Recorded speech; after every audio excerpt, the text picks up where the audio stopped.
Olá, estamos começando o Open Univesp. Estou muito feliz em receber minha convidada de hoje, Guiomar Namo de Mello. Ela é pedagoga pela USP, com mestrado e doutorado pela PUC São Paulo e estudos de pós-doutorado no Institute of Education da London University. Foi professora em escolas públicas estaduais na PUC São Paulo, além de professora visitante na Unicamp, na Federal de São Carlos e na Federal de Minas Gerais. Foi pesquisadora educacional na Fundação Carlos Chagas, secretária municipal de Educação de São Paulo e deputada estadual. Atuou como especialista em educação no Banco Mundial e no Banco Interamericano de Desenvolvimento em Washington. De volta ao Brasil, assumiu a direção executiva da Fundação Victor Civita, onde esteve à frente de publicações como a revista Nova Escola. Participou de vários projetos de educação à distância de professores, é palestrante, consultora e tem vários livros e artigos publicados no Brasil e no exterior. Atualmente é membro do Conselho Municipal e Estadual de Educação do Estado de São Paulo, diretora da Escola Brasileira de Professores, membro das Academias Paulista e Brasileira de Educação. Professora Guiomar, seja muito bem-vinda. Muito obrigada, Marcos. É um prazer. Bom, começamos aqui, por um currículo como esse, E para quem está ouvindo a gente, esse foi o currículo resumido, tá? Como é que é ter uma experiência como essa aí na área de educação, professor? É uma vida, né, Marcos? Então, você começa a ver como que a educação ela existe nos espaços corporativos, como foi o caso da Abril, que era o sponsor, digamos assim, né, da Fundação Victor Civita, ou num espaço privado, como foi do Banco Mundial e do Banco Interamericano, que são bancos de desenvolvimento, mas não deixam de ser bancos, né? E também no setor público, que foi a experiência talvez mais importante da minha vida, assumir a Secretaria Municipal, quando o Covas assumiu como prefeito ainda nos anos 80, né? Então faz bastante tempo. Esse currículo é um currículo de quem viveu muito e quem viveu intensamente, né, a área da educação. Como diz um ditado muito interessante, o diabo ele não é esperto porque ele é diabo, ele é esperto porque ele é velho, né? E isso significa que quanto mais você vive, como eu vivi, evidentemente você vai acumulando essa experiência. Foi uma experiência importante, né? Claro que teve altos e baixos, não foi tudo bonito, tudo bom, né? Teve seus problemas e, obviamente, teve também problemas de conciliar isso com maternidade, com criação de filhos, relacionamento com o marido, etc. Então, realmente foi uma vida intensa e hoje eu olho para a educação e eu vejo algumas coisas que parece que nós estamos dando um passo para trás e não um passo para frente. Então, apesar de ser uma vida inteira, eu sinto que eu não estou avançando. A educação não está avançando. Isso é uma coisa, acho que nós, como brasileiros, temos que nos preocupar, né, professora? A gente tem aquele famoso bordão, Brasil é o país do futuro, e eu, toda a formatura aqui da Univesp, eu sempre falo, a gente só vai chegar nesse futuro através de educação, né? Mas a gente não vê a educação no Brasil melhorando. Por que a educação no Brasil entra ano, sai ano, entre os militares, né, na democracia, com linha A, linha B de política, a gente não consegue avançar? Pois é, Marcos, veja bem, o ponto que nós estamos, quando nós olhamos os resultados das avaliações, saíram agora os resultados da aplicação da prova do SAEB e, consequentemente, do IDEB, que é calculado a partir do SAEB, a gente realmente vê que o país não está avançando. A gente tem aquele bordão, né, que fala Brasil é o país do futuro, né? E eu sempre falo aqui com os alunos da Univesp, né, nas colações de grau, que o futuro só vai vir através da educação, né? Mas, se a gente olhar a história e do desempenho da educação no Brasil, passa por militares, passa por todas as linhas políticas, não melhora, né? Por que a gente não consegue avançar na educação? Pois é, Marcos, eu acho que esse avanço na educação num país como o Brasil, um país muito heterogêneo, um país federativo, com vários níveis de gestão, ele não é um problema técnico. O Brasil sabe fazer boa escola. Nós temos experiências muito boas, de boas escolas, né? Desde experiências em estados mais pobres, como é o Piauí, até experiência em estados mais bem colocados economicamente, como é o Espírito Santo. Nós temos, mesmo São Paulo, nós temos experiência de boas escolas. As 100 melhores escolas do Brasil, de acordo com o último resultado do IDEB, muitas delas são paulistas. O que acontece? Acontece que nós temos um problema de gestão e nós temos um problema de escala. Não adianta fazer uma boa escola e não adianta melhorar uma prefeitura. O que eu preciso é de uma escala e eu não consigo essa escala se eu não tiver uma gestão cuja política seja favorável a este crescimento da educação e que ela não seja atravessada por interesses que acabam não sendo aqueles que interessam à sociedade. O que interessa à sociedade? Que os alunos aprendam. A aprendizagem é realmente o grande foco da educação. Saiu deste foco, a educação se perde. Então, focando na aprendizagem, nós temos boas experiências. Como é que a gente faz para dar escala, para que essas experiências atinjam um conjunto? Porque nós falamos de uma prefeitura, ou de 2, ou de 10, ou de 20, mas nós temos 5.800 municípios, certo? Então, é nesta escala que nós temos que trabalhar. Nós temos 2 milhões de professores, perdão, no Brasil. Isso alguns países, quando a gente diz isso, eles até assustam, não é? É porque nós temos 40 milhões de alunos. Então, é nesta escala que eu tenho. Quando eu digo qualidade, eu digo equidade também, porque são duas coisas que vêm junto. Como é que eu faço qualidade para todos? Qualidade com equidade. Para todos, eu tenho que ter escala. E aí nós temos um problema sério de gestão. Nós temos problemas de regime de colaboração entre Estado e município, nós temos problemas sérios de políticas educacionais que são descontinuadas a cada nova gestão, quer dizer, um programa que está bem e que acaba não indo para frente porque mudou o secretário, mudou o governo, mudou o partido, não é? E nós precisamos esse país precisa de um pacto onde todos os partidos, todas as correntes tenham um único objetivo, a aprendizagem dos nossos alunos. Colocar esses alunos para ter uma cidadania digna, produtiva e também, como a gente pode dizer, solidária no século XXI não é fácil. É um tempo difícil, é um tempo incerto e esta é uma tarefa gigantesca que não será cumprida se nós não tivermos um pacto maior, que seja também político e que seja, obviamente, pedagógico do ponto de vista técnico. Então, escala. Nosso problema hoje, para mim, é de escala. Se aumentar a escala, aí nós vamos ver problemas com financiamento, talvez a gente veja problemas com infraestrutura, que a gente vai ter que atingir no momento em que você vai atingindo uma educação para todos. Mas, professora, a gente viveu ali a época dos final dos anos 80, né, a Constituição de 88, né, e sempre se discutiu muito que uma das questões era financiamento, mas desde a Constituição de 88 a gente tem ali uma garantia de um financiamento bastante razoável para a área da educação. Com né? certeza. Então, quando a gente olha até a proporção que se gasta de PIB na educação, o Brasil é acima de bons países que têm índices super bons. Né?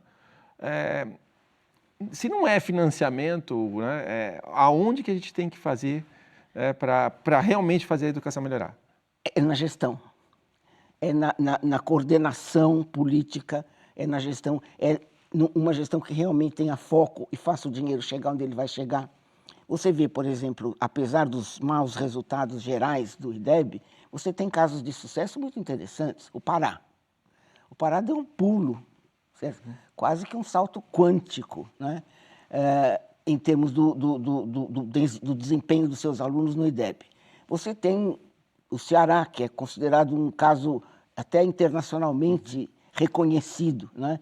O que você vê no Ceará que são questões, são iniciativas que colaboram para dar escala? Por exemplo, no Ceará, os municípios, quando o Estado repassa para os municípios a sua cota parte de dinheiro para a educação, ele também dá um incentivo para os municípios que vão melhor, certo? Os professores também são premiados, digamos, de acordo com o desempenho dos seus alunos em alguns municípios, como é o caso de Sobral. Isto são medidas que implicam em questões políticas sérias. Quer dizer, bate nos nossos interesses corporativos, no sindicalismo, que foi um sindicalismo que se tornou extremamente radical na área da educação, bate no interesse, muitas vezes, dos políticos, que querem usar o sistema educacional para seus próprios interesses. Então, é esse tipo de gestão que precisa de coordenação. Quando você olha o Pará não tinha nada. Certo? É o mesmo caso da Coreia. Todo mundo dá esse exemplo da Coreia, eu realmente não posso deixar. Coreia e Brasil saíram do mesmo ponto em 1960. A Coreia faz assim na educação e o Brasil faz assim. E aí a Coreia faz assim no produto interno bruto e o Brasil faz assim. Então, a gente olha os nossos índices de produtividade, etc. O que é isso? É o desempenho da educação. Nós atingimos já todo mundo, não pode dizer todas as crianças estão na escola. São Paulo, cidade de São Paulo, não tem uma criança fora de creche, certo? E, no entanto, quando nós chegamos na questão da qualidade, esta escala exige, para ter qualidade, um outro tipo de pacto. Porque quando você fala de ampliar o acesso ou universalizar o acesso, está falando do quê? Está falando de construções, está falando de uma contratação robusta de professores. Isso não dá problema. Aliás, os políticos adoram. Inaugura escola, aumenta o quadro, certo? Tudo bem. Aí chega a hora de, olha, depois que a gente fez isso tudo, os alunos não estão aprendendo. O que a gente faz? É outro pacto. O pacto pela qualidade é muito mais conflitivo. Envolve outros interesses. Envolve interesses sérios, que estão embrenhados no modo como a estrutura do sistema educacional das escolas funciona. Quer dizer, nós temos um sistema para atribuir aulas para professores que é um sistema muito confuso, muito difícil, e que, de um modo geral, satisfaz mais o interesse do professor do que o interesse da escola ou do aluno. Né? Então, essas questões que nós temos que enfrentar. E não é uma questão barata, é uma questão... Enquanto aumentar a educação é caro, talvez, do ponto de vista do investimento, mas é barata do ponto de vista político, aqui nós temos um problema que não é tão sério do ponto de vista de investimento, mas é muito caro do ponto de vista político. Então, todos nós da educação precisamos bater nessa tecla. Aprendizagem. O que interessa é o aluno aprender. Temos que ter clareza sobre o que ele vai aprender e sobre como ensinar. E fazer isso numa escala, certo? Então, pegar casos como Pará, Espírito Santo, Teresina, Sobral, muitas escolas de São Paulo, Fundação Paula Souza, certo? São casos de um grande sucesso, onde você vê a qualidade em termos de pacto político, e aí sim você vê que a qualidade fica cara. Qualidade não é barato. Se você pega, por exemplo, um curso superior desses, que o indivíduo paga 250, 150 reais por mês, não compra qualidade com isso de modo algum. Eventualmente, compra uma cadeira numa sala de aula ou uma ligação, uma conexão de internet. É o máximo. Então, a qualidade vai ficar cara. Mas não é hora de dizer que nós já colocamos muito dinheiro na educação. Propor 10% do orçamento, eu acho que extrapola o que a maioria dos países civilizados fazem. Enfim, é isso que você fica de lição depois de tantos espaços ocupados, e que você vê que a educação avança muito bem em alguns espaços, que são espaços protegidos, onde os pactos são claros. Não é? Você volta a dar o exemplo. Você pega um Sobral ou o Ceará, pega a Teresina, o município de Teresina, e outros municípios que tiveram muito boa colocação, o que você vê ali? Uma boa gestão, um prefeito comprometido, um secretário que, de fato, entende, ou pelo menos tem uma equipe que entende da educação e que vai dentro do problema pedagógico, põe o dedo na questão do ensino e aprendizagem e melhora a aprendizagem, melhora o resultado. E isso tem muitos municípios. Como é que nós fazemos para os 5.800 ficarem nisso? Este é o nosso problema. Como é que nós fazemos com os 2 milhões de professores que estão em serviço? Mas eu vou pedir a licença de a gente ir para um discurso mais popular, né? Um discurso que eu escuto, por exemplo, lá na minha família e tal. A minha mãe foi formada até a 4ª série primária numa escola pública lá em Santos, né? E quando eu comparava o que ela sabia com o que eu sabia já nos anos 70, ela tinha mais conhecimento que eu, né? E quando a gente pega hoje, por exemplo, um aluno que está entrando numa faculdade, ou o dia a dia do nosso... Você vai numa loja, né? Eu confesso que eu fico abismado quando você compra um produto de R$3, você dá 10 e a pessoa puxa uma calculadora para fazer uma conta de 10 menos 3, né? Então, o que está acontecendo? Porque não é que a gente não está avançando, né, professor? Eu falo, para mim é muito claro que o que a minha mãe teve nos anos 50, na escola pública lá em Santos, eu já não tive nos anos 70 e hoje está muito pior. Pois é. E é o básico do básico, estou falando da matemática mais simples. Pois é, é que estou voltando no mesmo ponto, desculpe se eu vou ser repetitiva. Nos anos 50, nós tínhamos menos de metade das crianças na escola. Quer dizer, o acesso era extremamente restrito. E era possível dar uma escola de boa qualidade, numa concepção muito mais tradicional, que não faz mal para ninguém. Não é que a escola é ruim porque ela é tradicional, a escola é ruim porque ela não sabe ensinar, seja por tradicional, por moderno, por inovador, precisa saber ensinar e o aluno tem que aprender. Era uma escola que sabia ensinar, mas para pouca gente. Esse era o problema. Quando a sua mãe estava na escola pública, ela já representava um grupo privilegiado que tinha acesso à escola. Aí você pegava toda a zona rural, você pegava todas as franjas mais pobres das grandes cidades, esses alunos completamente alijados do processo escolar.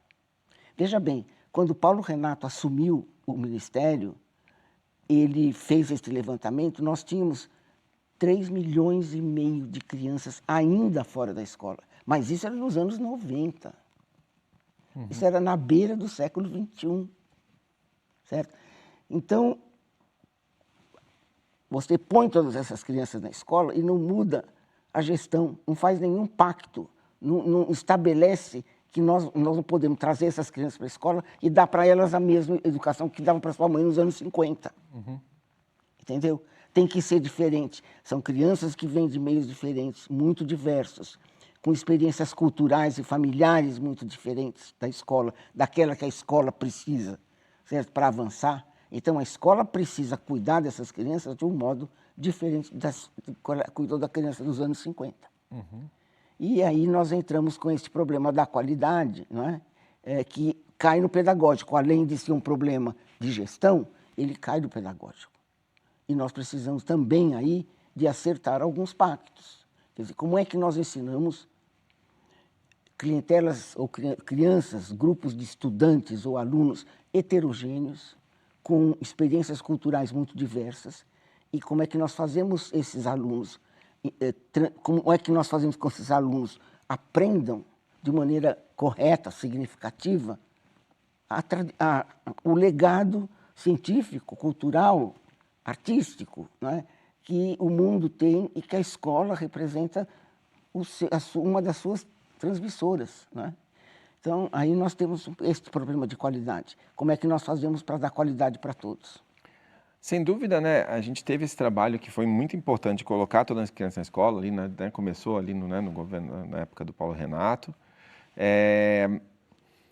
Mas, assim, saiu um número, professor, que agora há pouco, que eu confesso que eu fiquei bastante triste, né? Porque a gente já tem, a princípio, todas as crianças na escola, a gente não tem mais o argumento da democracia, né? Já vivemos aí há 30 anos, mais de 30 anos, né?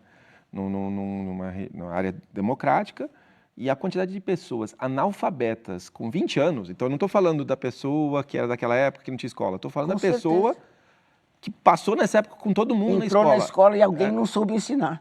A gente tem milhões de pessoas analfabetas com 20 anos. Ainda é o mesmo problema? Alguém não soube ensinar essas pessoas, você concorda? Quer dizer, eu não posso, a partir disso, pensar que o brasileiro não tem as condições cognitivas, certo?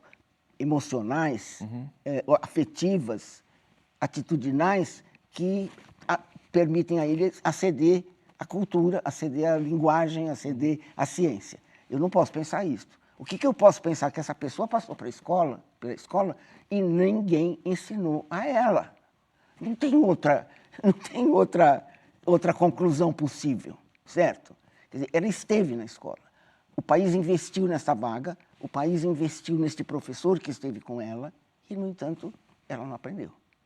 Eu não estou querendo, nisto, discutir quem é o bandido dessa história, sim. certo? Porque ela é uma história muito mais complexa do que um filme de cowboy. Se ela fosse igual a um filme de cowboy, seria mais fácil, né? Então, não tem bandido nem mocinho, mas tem problemas sérios da cultura política, da cultura institucional brasileira, que afetam muito o modo de operar da escola. Veja bem, nós temos hoje no Brasil uma dificuldade enorme de alfabetizar as crianças. Eu visitei a China por 40 dias olhando escola. Gente, como é que alguém alfabetiza crianças com aqueles caracteres? E eles alfabetizam as crianças no primeiro ano da escolaridade. Chega no final do primeiro ano, começo do segundo, você tem todas as crianças com proficiência na área de leitura. Proficiência no sentido que elas sabem ler determinado número de palavras e elas sabem compreender um texto, certo? E elas já não são mais analfabetos funcionais. Essa pessoa que você está falando, ela passou pela escola, ninguém fez isso com ela. E não tem tantas dificuldades do ponto de vista do nosso alfabeto, por exemplo, né, que impeçam isso.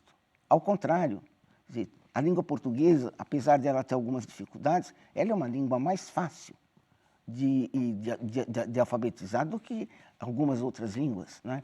Então, veja bem, o que nós temos, por exemplo, na alfabetização? Nós temos uma disputa sobre método global, construtivismo.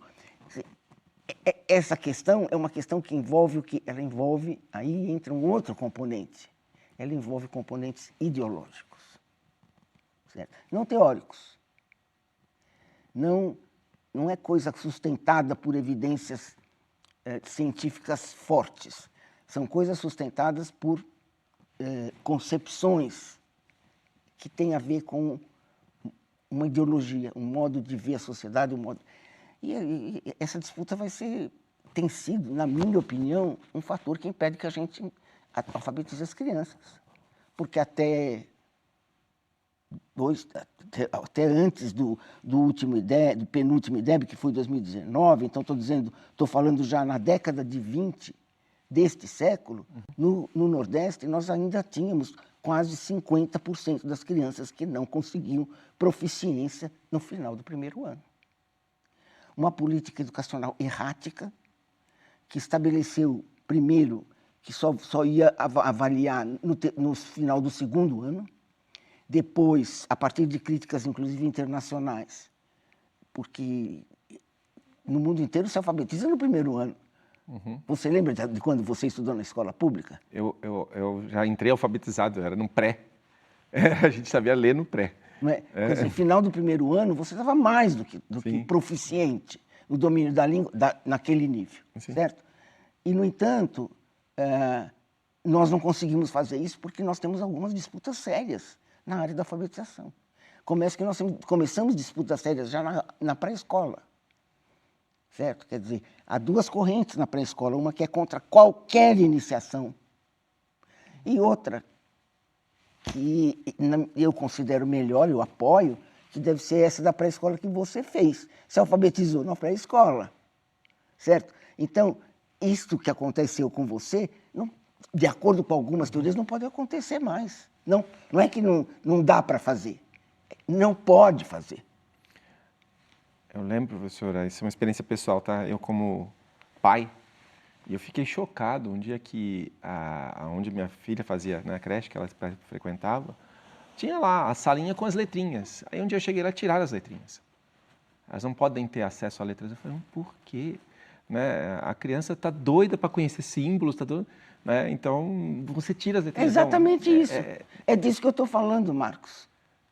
Sabe? E se esse professor põe a letrinha, ele é cancelado.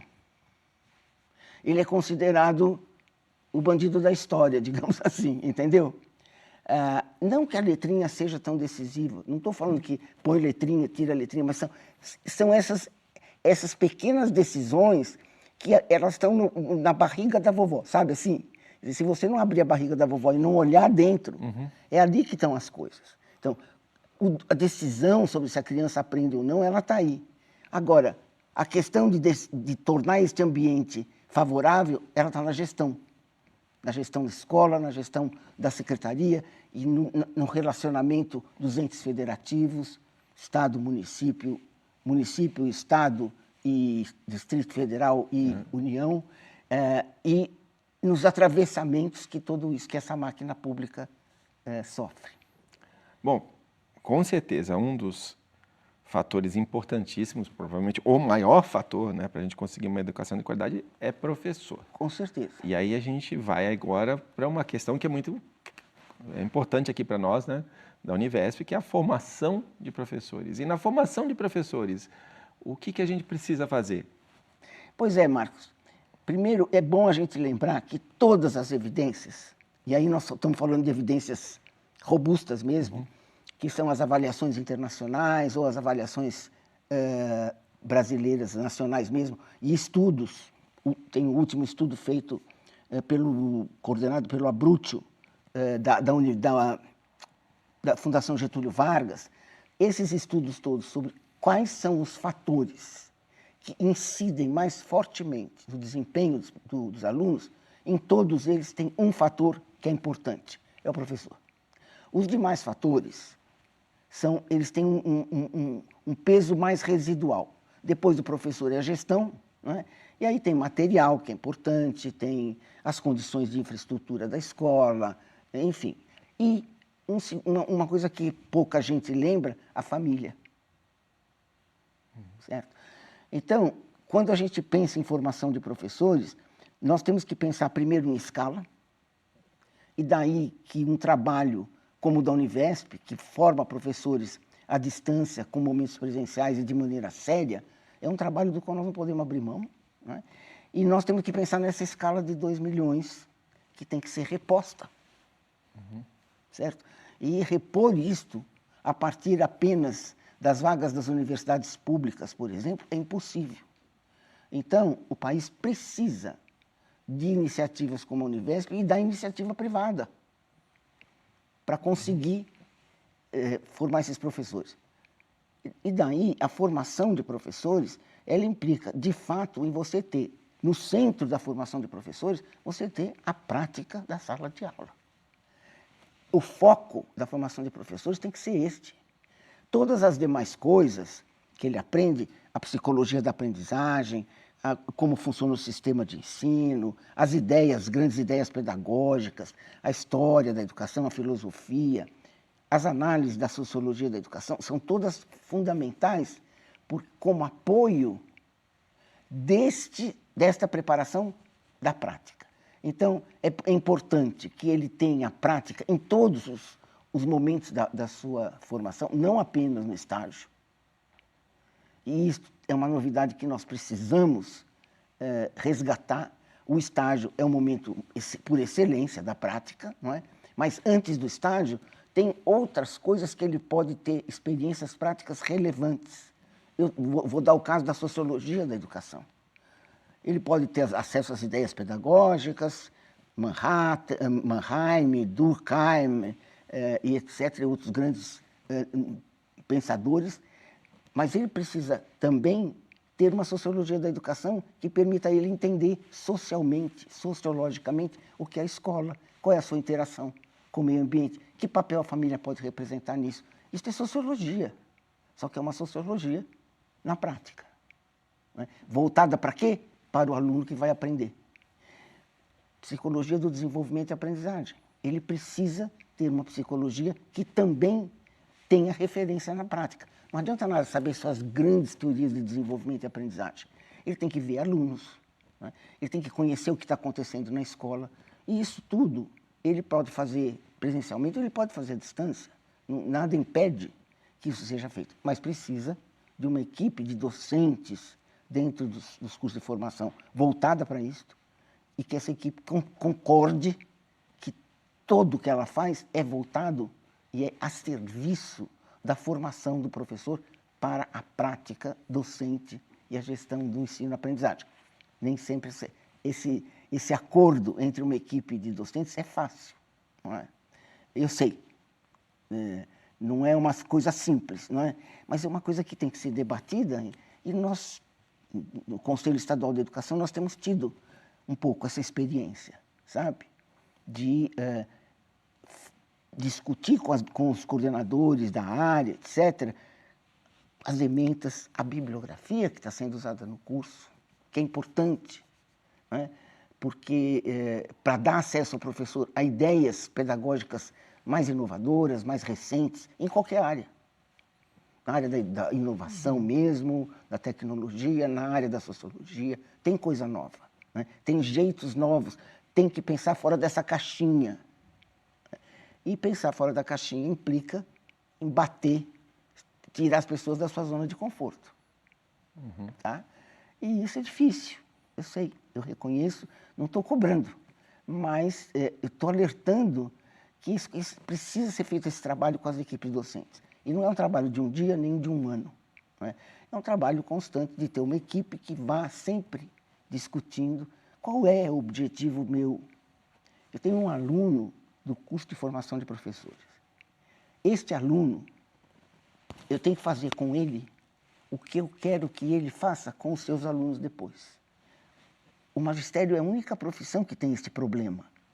Porque se eu estou formando um médico, eu não estou formando um médico para ele ser professor de medicina, eventualmente ele vai ser. Mas estou formando um médico para outra situação de exercício profissional. Se eu estou formando um engenheiro, um advogado, um administrador, a mesma coisa. Se eu estou formando um professor, eu estou formando este professor para ser eu. Certo? Estou fazendo uma coisa de figurativa. Eu estou formando esse professor para ser o que eu sou para ele. Você é o modelo, né? Eu sou o modelo. Eu sou o espelho que ele pode olhar. E este espelho tem que estar voltado para a prática. Então, eu tenho que mostrar para ele que ele não aprende psicologia só porque é importante conhecer as ideias de Oswald, de Vygotsky ou de Skinner. Ele aprende psicologia para ajudá-lo a conhecer seus alunos, porque isso vai ser importante na prática, né?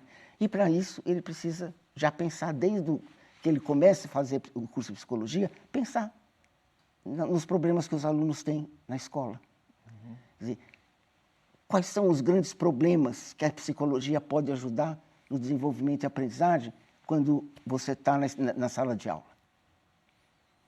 Eu acho que essa é a principal, digamos assim, principal contribuição que eu gostaria sempre de deixar com os cursos de formação de professores. Não precisa mudar o currículo. Precisa trazer o currículo para a prática. Puxar esse currículo para ser a serviço do quê? Da formação prática. Que, no fundo, tudo isso convergiria para uma coisa que se chama estágio. Né? Onde, de fato, ele vai para a escola e ele tem que viver ali uma experiência que seja importante, significativa. Né? Obviamente, você pode enfeitar isso de várias maneiras. Se você tiver dinheiro, se você tiver recursos, ter uma mentoria do estágio que acompanhe esse aluno individualmente na escola que ele for, ter um convênio, ou um contrato, ou um acordo entre quem está formando o aluno e quem está dirigindo a escola e o sistema de ensino, para que eles possam participar e se sentir também responsáveis pela formação desse aluno que eu estou mandando para a escola. E tudo isso no Brasil não foi feito, então fazer isto é uma coisa que não é de hoje para amanhã, é uma construção, né, que você tem que fazer com os sistemas de ensino. E dizer, olha, vocês estão recebendo o meu aluno, por favor, olhem se está acontecendo isso, aquilo. Alguns sistemas de ensino podem até dispor para você de um professor mais experiente que seja, digamos assim, o mentor, né, o tutor desse aluno. Pode, nada impede, né? Mas é importante que os docentes fiquem de olho nesse estágio e que eles também acompanhem, né, Esse estágio é fundamental. Então, você tem 400 horas de estágio, que são, digamos, a culminância disso tudo, mas você tem um currículo que pode ter uma prática dentro de cada disciplina, não é? Que vai contribuir depois para essa experiência de estágio e para a experiência dele de professor. Não é? Eu não sei se você já teve experiência, tem um programa que eu gostaria até que vocês, na Univesp, vissem, que foi a experiência dos Cefams, na rede estadual de São Paulo. Era o Centro de Formação, de Formação dos Professores Cefam. Não me lembro exatamente. Você sabe que é muito interessante, você encontra hoje professores, isso é uma experiência antiga. Ela terminou, acho que foi com a gestão do Charlita, se não me engano. Depois, que a Rose tinha incentivado e tal, a Rose Neubauer foi uma das criadoras do Cefam. E o Cefam ele existia dentro de uma escola de educação básica, uma escola de fundamental. Então, o estágio era imediato, ali naquela escola onde ele acontecia. O aluno fazia o curso com bolsa, certo? Que é uma coisa, um tópico que eu gostaria que a gente discutisse. E hoje você encontra pessoas que se formaram no Cefam, que falam, olha, foi no Cefam que eu aprendi a ser professor. Depois eu fui para a pedagogia, eu entrei em cursos de licenciatura, etc. Mas a minha grande aprendizagem de ser professor, eu aprendi no Cefam. Então, nós sabemos fazer. Certo? Estão em escala sempre, né? Como um exemplo é passado para outros, né? A gente falou de Sobral, né? O que a gente não consegue passar. E acho que até mais que isso, né, professor? Eu vejo assim, em quase toda cidade, na minha cidade, em quase toda cidade que eu conheço, tem uma escola de nível médio pública que é boa e as outras não são. Mas o financiamento é o mesmo, os concursos são o mesmo. Tem algo que... E até mesmo os alunos são os mesmos. O que muda é formação, a competência, a capacidade dos professores e o diretor, a gestão. Isso é que muda. Entende? E se você olhar outras escolas, é a mesma coisa. Então, nós temos boas escolas. Como é que nós vamos semear essas boas escolas num país deste tamanho, com essa diversidade, onde a desigualdade ainda existe muito forte do ponto de vista econômico e cultural e social. Então, esse é o nosso grande problema. E isso implica num esforço coletivo, num pacto geral, certo? E eu acho que no momento, essa construção vai demandar mais recursos. Eu não tenho dúvida. Eu, por exemplo, defendo e continuarei defendendo que os professores que passam no Enem e que são, em geral, os mais pobres e os que têm as piores notas de Enem, né, que eles recebam uma bolsa de manutenção para que eles tenham mais tempo para se preparar. Porque vai precisar mais tempo para preparar esse professor? Eu preciso recuperar o que ele não aprendeu na educação básica. Se eu não recuperar isso, eu não posso formar um bom professor em cima de uma educação básica que falhou com ele. Então, eu preciso recuperar esse professor. Eu sempre achei que, quando nós fizemos as primeiras diretrizes de formação de professor, nós introduzimos isso lá, que as instituições formadoras, sejam à distância, presenciais, elas são responsáveis por diagnosticar como é que esse professor está e recompor ou recuperar, o nome que você quiser, o que ele não aprendeu na educação básica para prepará-lo para ser professor. Olha, na pedagogia da USP, nós estamos com 600 horas desses estudos. Estudo do quê? Não é estudo de filosofia, estudo de língua portuguesa, matemática, história, geografia e ciências para os professores de 1º a 5º ano. Certo? Porque é esse conteúdo que eles vão trabalhar. E eles vêm, como você disse, eles vêm da educação básica sem ter aprendido isso. E não sabe fazer uma conta de 10 menos 3.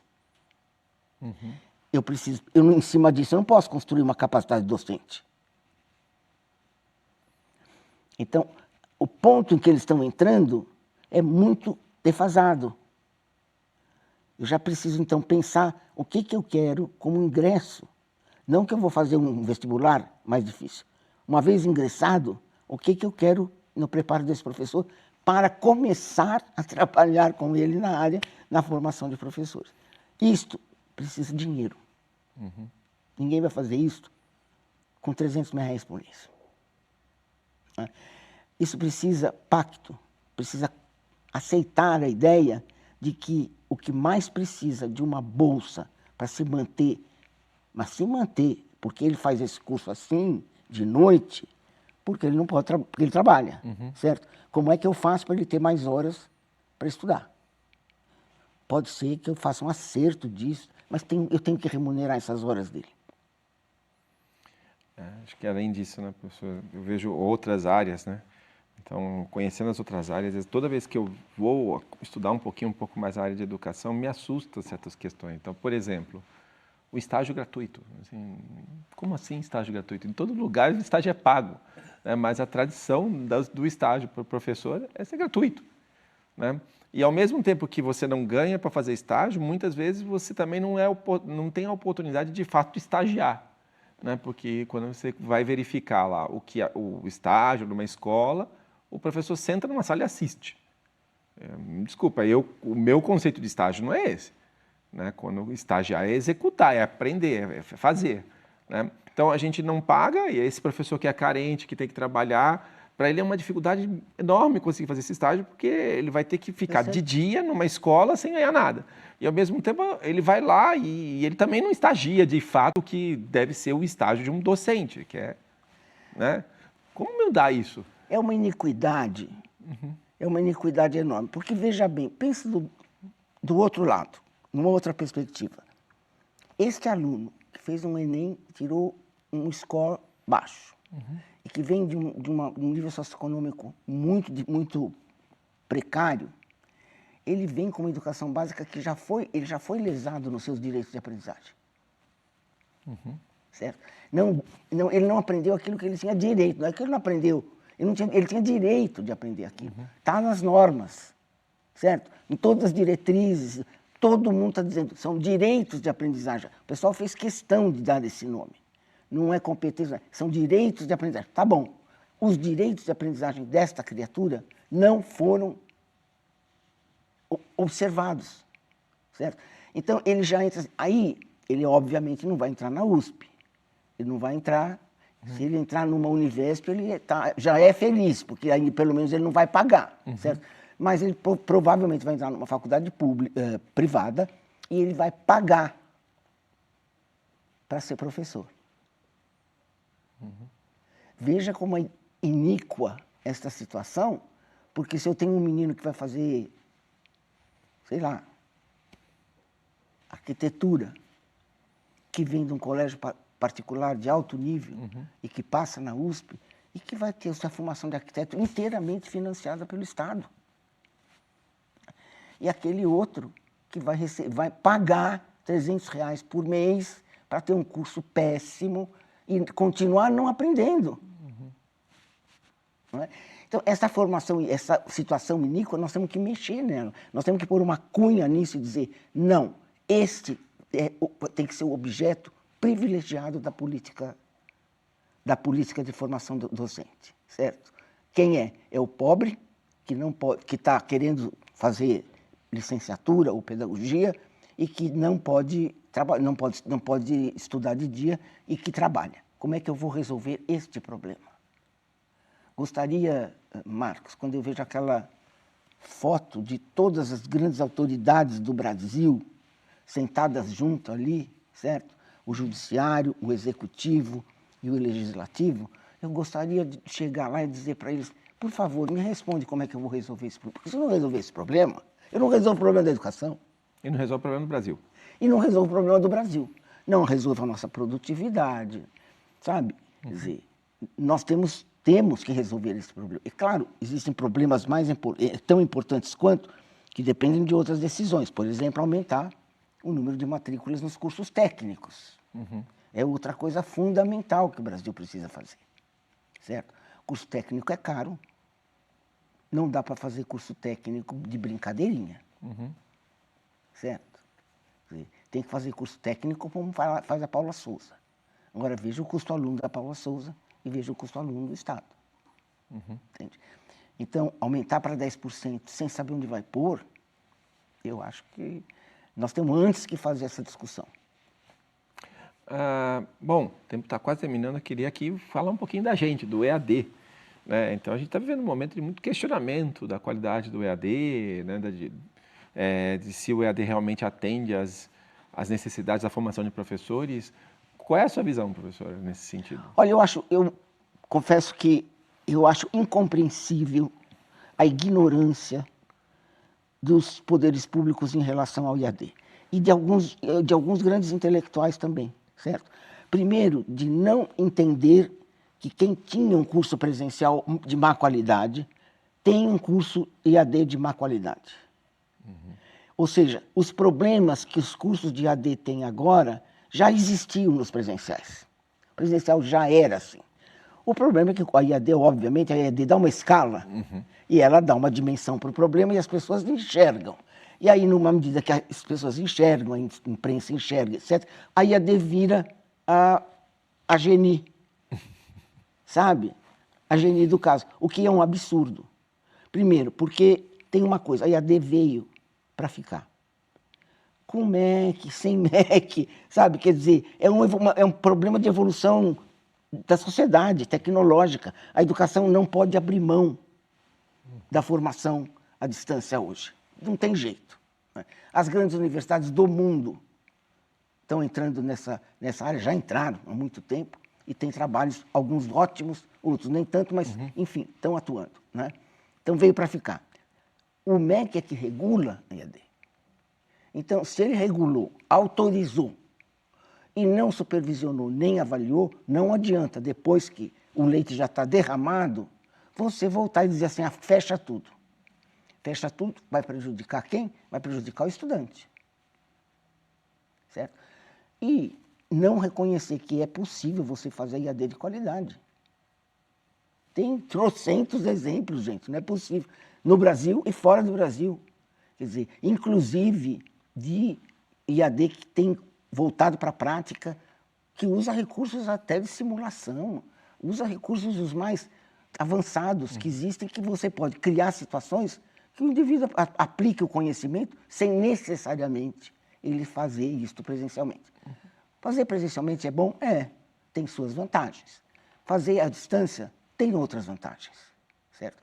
É mais flexível, ele pode administrar o tempo e o espaço de aprendizagem dele, e isso é fundamental na autonomia, numa série de outras questões. Né? Então, o IAD, na minha opinião, veio para ficar. Aliás, os sistemas híbridos. Porque a tendência, na minha opinião, é assim, a IAD vai se tornando, vai se transformando, e os sistemas presenciais vão se transformando.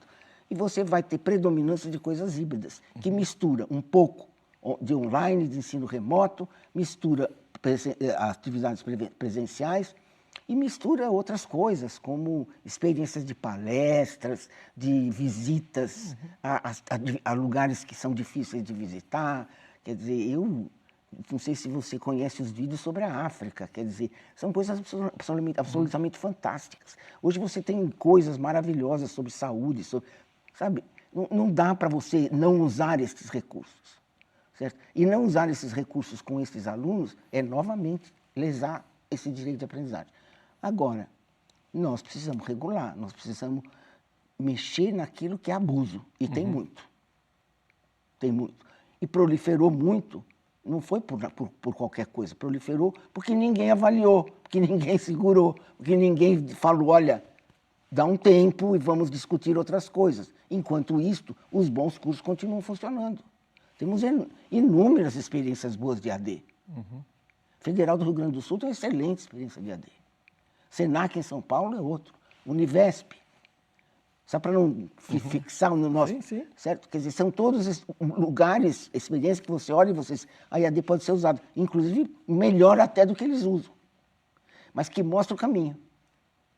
né? E esse caminho é o caminho da inovação tecnológica, é o caminho de avançar com o recurso, não de recuar, sabe? E deixar o presencial para aquilo que realmente é importante. Então, eu considero que a situação da Univesp, até no Conselho Estadual de Educação, onde eu atuo atualmente, você sabe da manifestação de vários momentos no Conselho Estadual de Educação. Ontem mesmo eu vi uma manifestação do próprio presidente preocupado com a situação da Univesp, porque, de repente, com uma canetada, você acaba com experiências que estão em curso e que não tem nenhum motivo para serem interrompidas.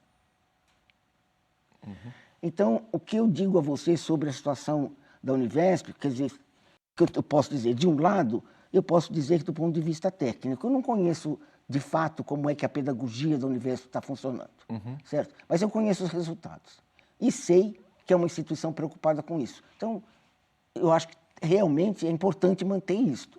Eu conheço mal outras experiências, mas sei dos resultados, tipo Rio Grande do Sul, tipo Senac e outras. Não tô, eu vou, desculpe, mas não vou mencionar todas porque não me vem à cabeça, certo?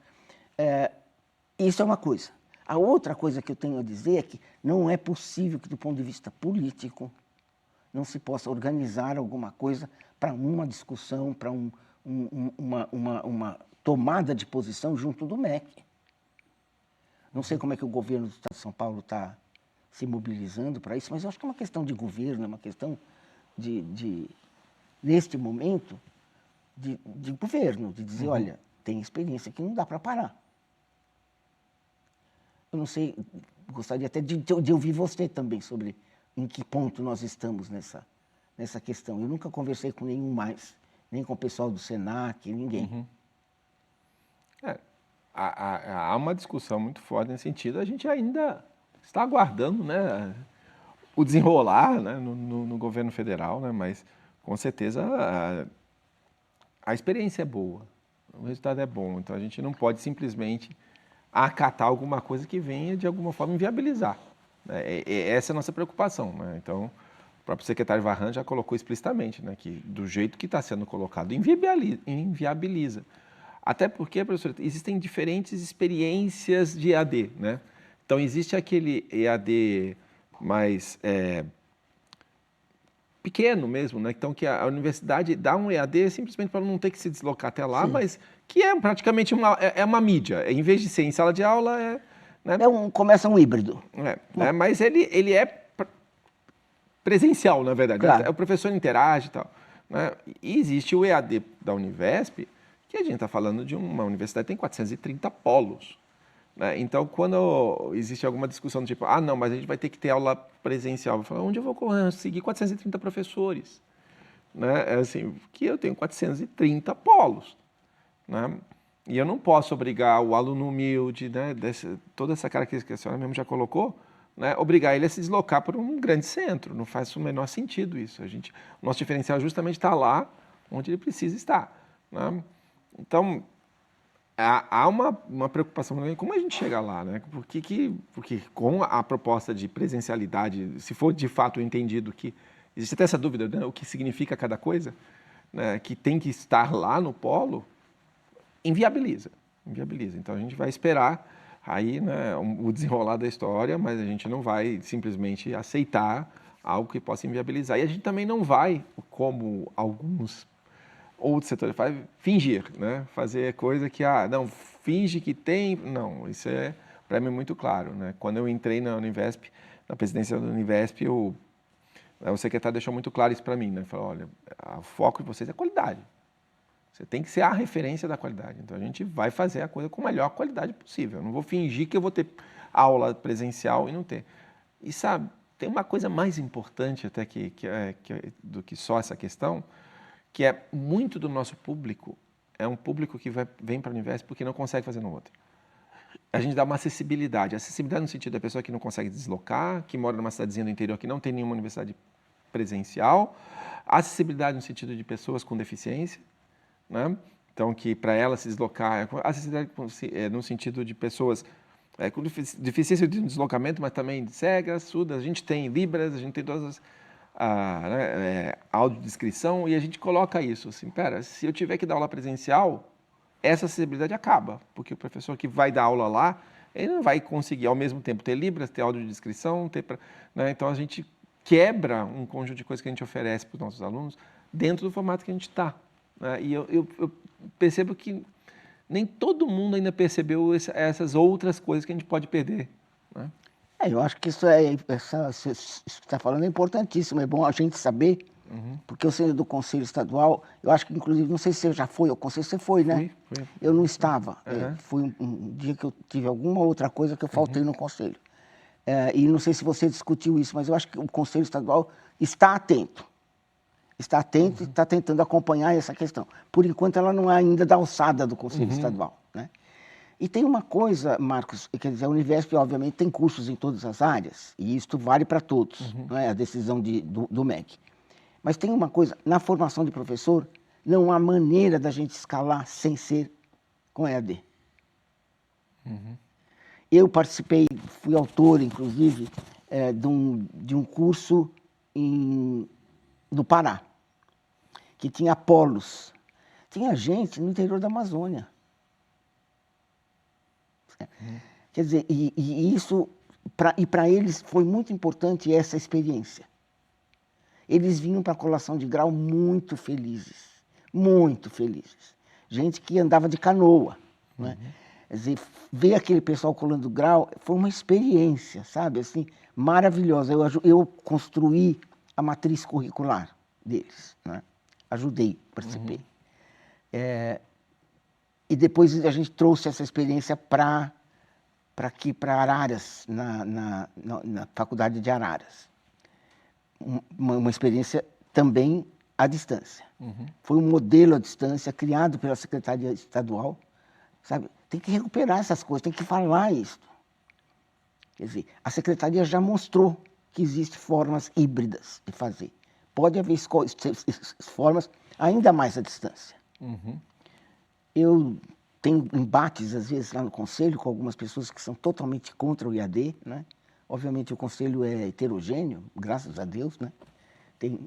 Sempre tem um contencioso ali, mas eu não vejo outra solução para dar uma escala para uma formação de boa qualidade, senão por meio do IAD.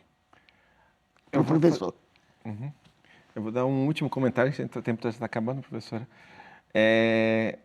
Vou dar um exemplo pessoal. Eu sou de Santos, uma cidade grande, rica, né? E quando eu saí da cidade para estudar em Campinas, eu nunca mais voltei, né? E eu sempre me preocupo muito com isso, com a formação de professores, né? Porque se a gente não formar a pessoa naquela cidadezinha, que ela mora de 1.000, 2.000 habitantes, se ela tiver que sair de lá para ir para uma cidade maior, ela não volta. Né? Então, eu acho que tem um lado social muito importante da Univesp nesse sentido, de formar o professor da cidade na própria cidade, né? Para que ele assuma a escola da cidade, né? Então, esse tipo de coisa eu acho que o EAD faz, que não tem como não ser o EAD, né? E amadurecendo essa experiência pode dar espaço para você ter acordos com os prefeitos, por exemplo. Acordo com as prefeituras municipais, para que aquele professor que está sendo formado ali, fique ali, seja aproveitado ali, né? Hoje o município está ganhando cada vez mais importância na área da educação, mais protagonismo. Então, acho que aí está aberto um campo grande, sabe, Marcos, para explorar, e não para cortar, não para parar. Em vez de parar, tem que melhorar, sabe? Era isso que a gente precisava dar esse recado. Agora, obviamente, para o MEC é difícil. Para ele é melhor, sentado lá, dizer assim, para tudo. Entende? É difícil identificar onde que estão as boas experiências, o que a gente faz com isso, o que a gente faz com aquilo. Então, para mim, foi uma decisão desse tipo. Bom, a conversa está ótima, acho que dá para a gente conversar mais outras 3 horas aqui, tranquilamente, professora, mas o tempo já estourou. Tenho só que agradecer essa aula aqui sobre o Brasil e a história da educação no Brasil. Muito obrigado. Muito obrigado, Marcos. Foi uma experiência muito boa falar com o pessoal da Univesp. Eu queria que os alunos ficassem entusiasmados, sabendo um pouco de educação. Muito bom. Obrigado, professora, e até o próximo Open Univesp. Tchau, tchau.